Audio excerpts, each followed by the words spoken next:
Bienvenido a este espacio de formación y reflexión. Hoy nos sumergimos en las intenciones de Francisco a través de su testamento, ese cofre preciso donde el santo reconoce la iniciativa de Dios en su vida. Nos acompaña Fray René Arturo Flores para desglosar este legado que sigue germinando 800 años después. En su testamento, Francisco dice que el Señor le dio comenzar a hacer penitencia, llevándolo entre los leprosos. ¿Cómo se transforma ese encuentro o su visión del mundo pasando de la mentalidad de un caballero a la de un hermano menor? Bueno, lo decís bien, fue un proceso de cambio de mentalidad primero, de aspiración a ser caballero, que le significaba ser noble, y eso tiene una carga, diríamos, en la vía de la violencia. O sea, ser caballero le implicó haberse movido a espacios de violencia como fue la guerra que participó. ¿Cómo va ese cambio? Francisco es bastante, pasan años para cuando eso llegue. Y uno de los principales cambios los va a generar, según el testamento, que él va, donde va a reafirmar que el Señor lo condujo en medio de los leprosos.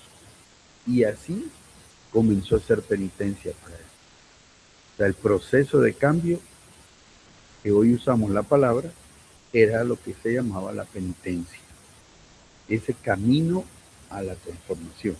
Y para Francisco fue entrar en una sensibilidad al encontrarse con el leproso, de ponerse en el lugar del leproso, de dejarse afectar por el leproso y sentir que en su humanidad, en Francisco de Asís, se daba ese cambio, como él dice, de la amargura a la dulzura.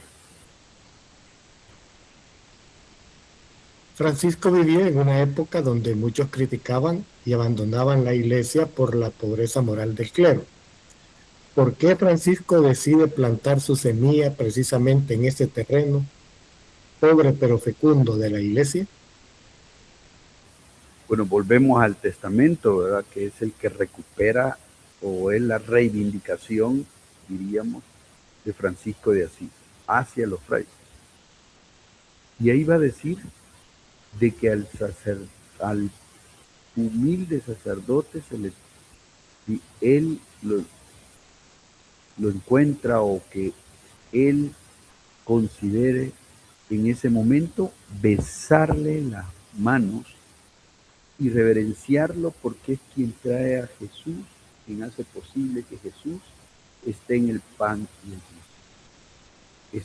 Sea la Eucaristía se da por el sacerdote, sin importar su estado moral, su vida es en ese momento el Cristo que da el pan de vida, que hoy lo tenemos muy claro en la fe, pero en el momento de Francisco, en 1206, todavía no había llegado el concilio lateranense de 1215, que va a ratificar la Eucaristía. O sea, había mucho debate alrededor. Pero para Francisco es importante la reverencia al sacerdote porque él hace posible que el Señor esté con nosotros en el pan eucarístico. Además, porque Francisco, te dicen los historiadores, posiblemente pasó 2 años en San Damián con un cura pobre, de los que él dice un cura pobre, viviendo con Pietro. Y este cura posiblemente le enseñó mucho y le transformó su mentalidad a un punto de que él llegó a reverenciar.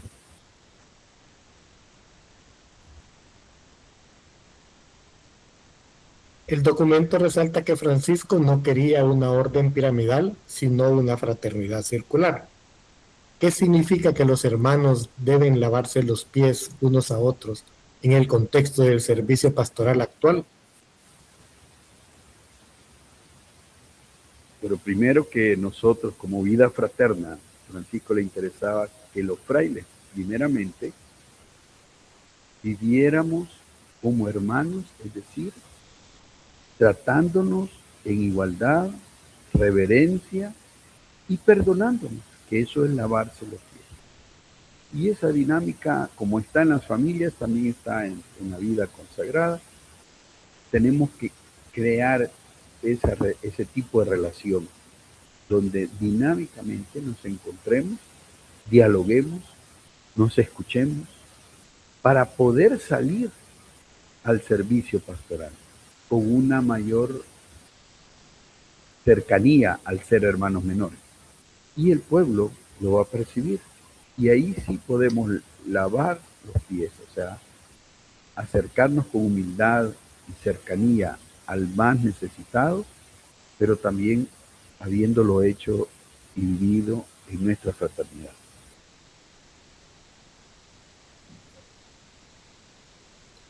El saludo, el Señor te dé la paz, no era solamente una cortesía, sino un programa de evangelización.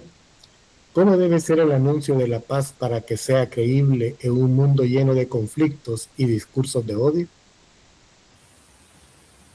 Bien dicho, la última parte eran discursos, eran prédicas a favor de las cruzadas. Las cruzadas eran era el brazo armado de la iglesia en ese momento.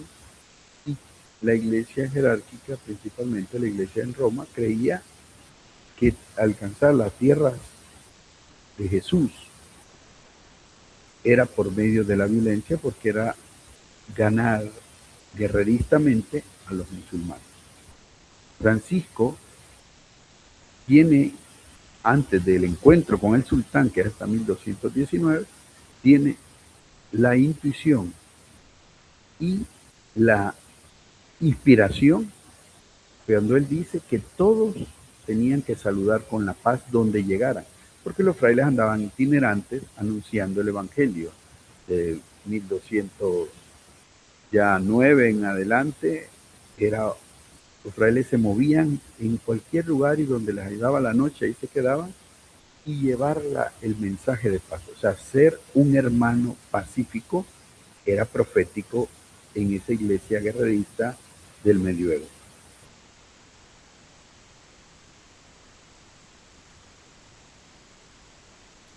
Al final del documento se nos insta a ser cristianos apasionados y buenos ciudadanos. ¿Cómo equilibramos nuestra labor de buscar soluciones justas en este mundo con la conciencia de ser peregrinos hacia la ciudad definitiva? Bueno, es un poco lo que Francisco va a inspirarnos siempre al sin propio, al no apropiarnos de nada en esta vida, a tener la actitud de libertad interior, de caminar sabiendo de que vivimos en este mundo y se hará pleno cuando estemos en la presencia del Padre. Pero la enseñanza en Francisco es que él mismo va a ser el camino de despojarse y a la vez de aprender a vivir en ese sin propio, con la libertad interior, con la soltura con la que él vivió y que se pudo encontrar con otros siempre como hermanos, que él no tenía nada que proteger, o sea, la riqueza, ninguna situación de poder que muchas veces hoy tenemos los religiosos y el clero, y entre más jerarquías hay más poder posiblemente y propiedad. Para Francisco era la libertad total, el sin propio, que le permitía vivir anunciando el reino ahora y prepararse al encuentro del Padre, que es lo que estamos celebrando la Pascua de San Juan. Es curioso ese sin propio porque muchas veces al tener uno se instala y al instalarse ya no sale. Yo creo que por ahí va la idea de Francisco. Sí, es mantenerse en actitud, libertad y disponibilidad. Hoy lo dijiste, en la actualidad, cuando nos instalamos, ya movernos, que es también natural instalar, pero para Francisco está el desafío de que el reino se hace desinstalado y en libertad.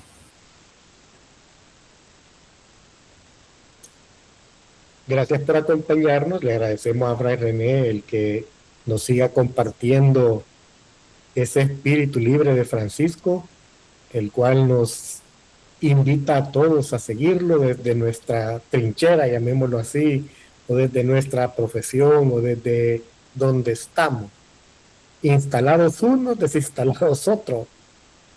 Y pues que el Señor nos dé la paz y nos vemos en el próximo podcast. Paz y bien. Paz y bien.